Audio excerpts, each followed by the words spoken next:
And there's another time that I want us to think about we may get discouraged, and that is when our own people turn on us. As we look further into our text, we see that there was opposition and grumbling, not only from those outside persecuting, but from those inside the family. It came from within. The Israelite foremen, they complained to Pharaoh. But they found no relief. And as a result, the foremen met with Moses and with Aaron, and they blamed them for their difficulties.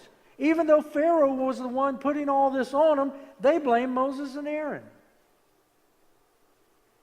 In verse 21, look what they said. They said to them, "Let the Lord look on you and judge, because you have made us abhorrent in the sight of Pharaoh and in the sight of his servants, to put a sword in their hand to kill us."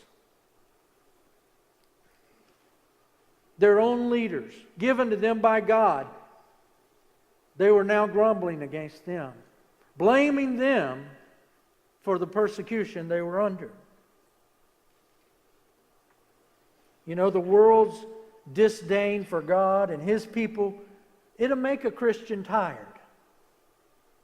And it's at these times that it becomes easy to have divisions within the Christian family, to start hearing complaints from within the family. We've seen it in modern Christianity. We've seen a great deal of it in our own denomination. We've seen it in our state and even in our association. When there's a lack of unity, leaders become discouraged. And nothing caused more discouragement to Moses and his mission than the disunity he saw among his people. Because of Pharaoh's opposition and the people's grumbling, Moses became angry and accused God. He began to blame it on God. This is an ultimate display of discouragement, to blame God. When life hands us disappointments, we tend to get discouraged.